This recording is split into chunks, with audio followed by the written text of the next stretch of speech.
Order. Question number 3, the Honourable Stephen Joyce. Thank you, Mr Speaker.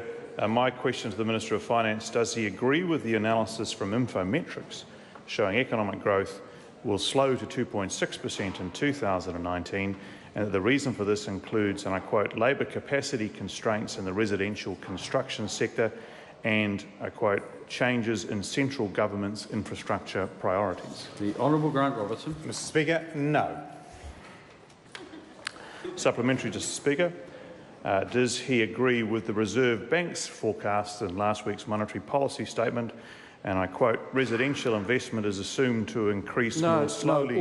Order. Member will resume his seat. It's very important that the member realises that supplementaries must flow from an answer. And the member asked about a very specific report, and he got a very specific answer. And the start of his question is not close to either the primary question or does not flow from the answer. Supplementary?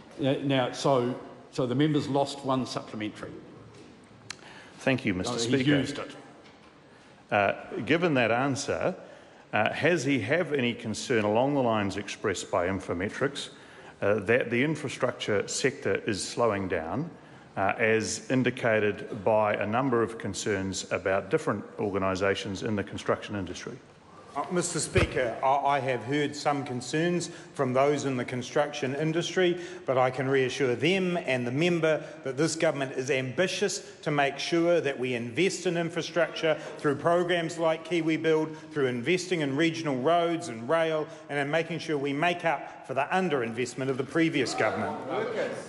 Thank you, Mr Speaker. Given his reference to KiwiBuild, is he aware that last week's monetary policy statement by the Reserve Bank indicated that they didn't expect to see any benefit out of KiwiBuild policies until late 2019, and even then that would possibly displace private sector investment, and the Reserve Bank expects residential investment to increase more slowly over the next couple of years than in previous years? Mr Speaker, this material was covered in the House yesterday in a question to Mr Twyford. The government is confident that we will see the impact of KiwiBuild starting in this term, $5.4 billion additional investment in the residential building sector over and above the normal investment by the private sector. We are taking an active role in making sure that we have a decent, affordable housing stock, unlike the previous government.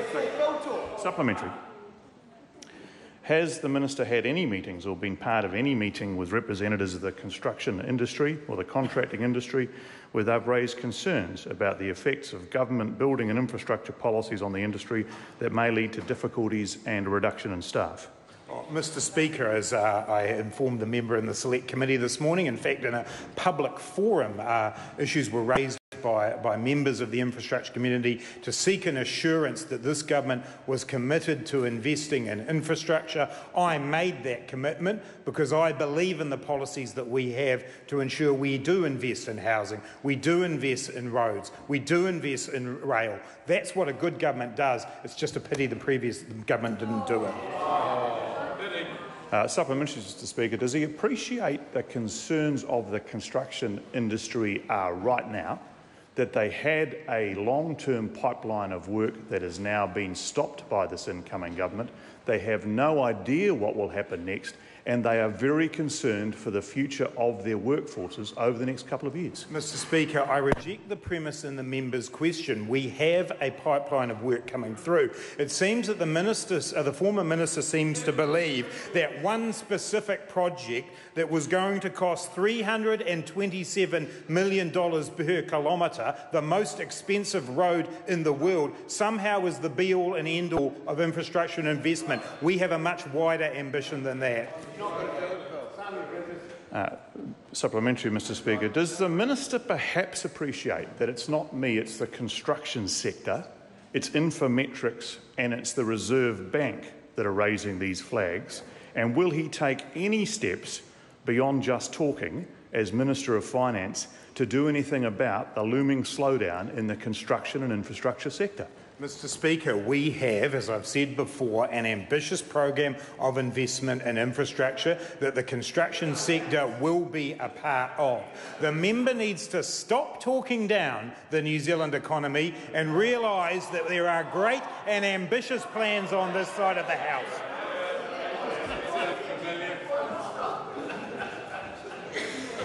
Come to question number 4. Before we come to question number 4 from the Honourable Jerry Brownlee, I said yesterday that I would look at the content of a particular supplementary question to question 10.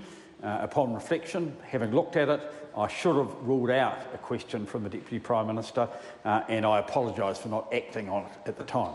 Well, what about giving us one of our subs back? Come on, Mr Speaker. Or taking one away for commenting on the ruling. Question number 4, the Honourable Jerry Brownlee. You've got to break a habit, Mr Speaker. My question is to the Minister of Foreign Affairs.